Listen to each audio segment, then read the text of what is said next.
All right, team, here we go. AP FRQ number 1. This is from 2014, number 6.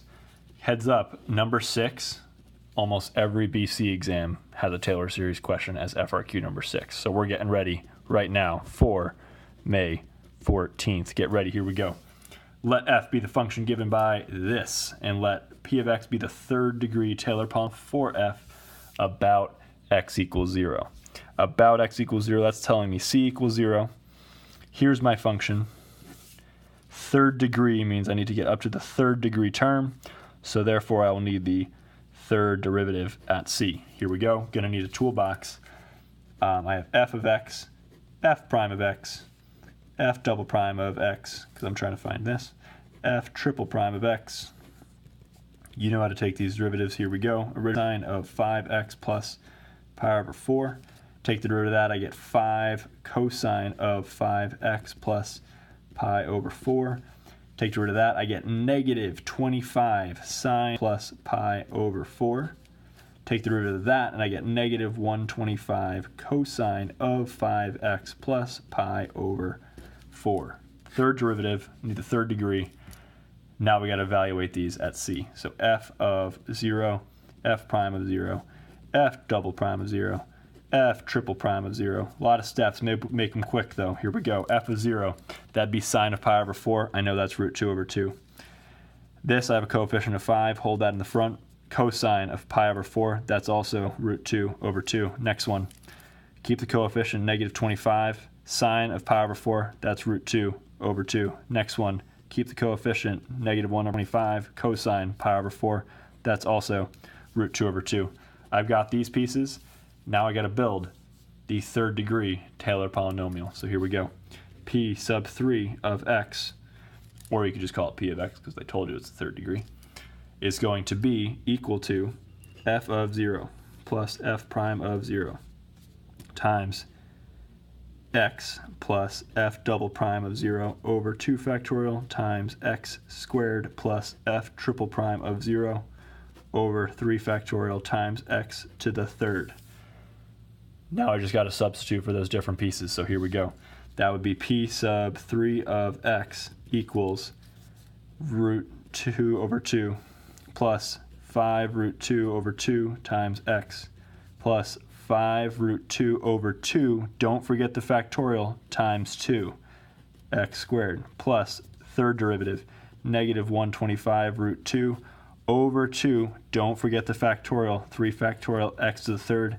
Got that? You got that first part, part A. Then let's go to B. Find the coefficient of the x to the 22nd power in the Taylor series for f about x equals 0. Whoa. Coefficient of the 22nd degree term. That's going to be the 22nd derivative, which seems really high, over 22 factorial times x to the 22nd. I just want the coefficient here though. So what would the 22nd derivative at 0 look like? Well, I can use some patterns here to pick up on something. The 0th derivative was root 2 over 2. The first derivative was 5 times root 2 over 2. The second derivative was negative 25 root 2 over 2. Third derivative was negative 125 root 2 over 2. So I have a pattern going on here. Let's look at the magnitude first. 5 to the 0, 5 to the 1, 5 to the 2, 5 to the 3. So I'm going to have 5 to the 22. And then what would be the sign on that? Sign being positive, negative. So if I start here, this is 0. Count with me up to 22. 0, 1, 2, 3, 4, 5, 6, 7, 8, 9, 10, 11, 12, 13, 14, 15, 16, 17, 18, 19, 20, 21, 22. That's going to have a negative sign. There we go. Don't forget your root 2 over 2, because we're eventually going to plug in 0. Then don't forget your 22 factorial. You can write your final answer like this.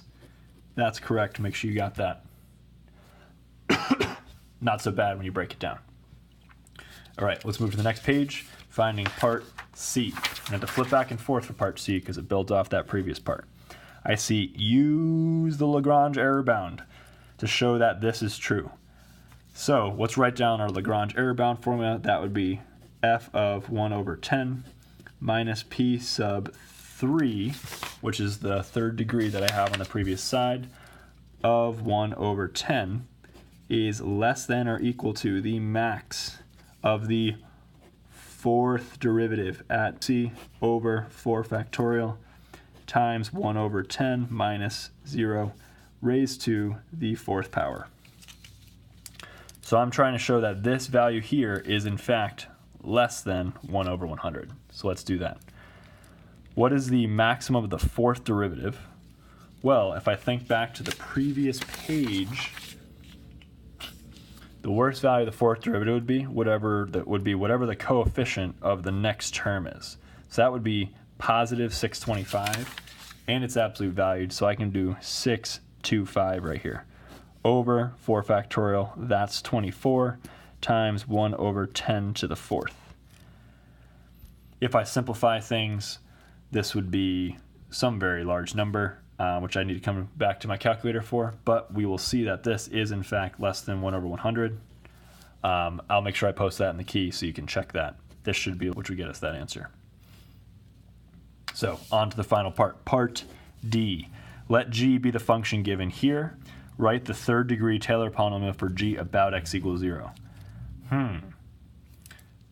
G is the integral of f of t. G is the integral of f of t. Well, I know the third degree Taylor polynomial for f, so let's write that down to start with that. That was f of x was approximately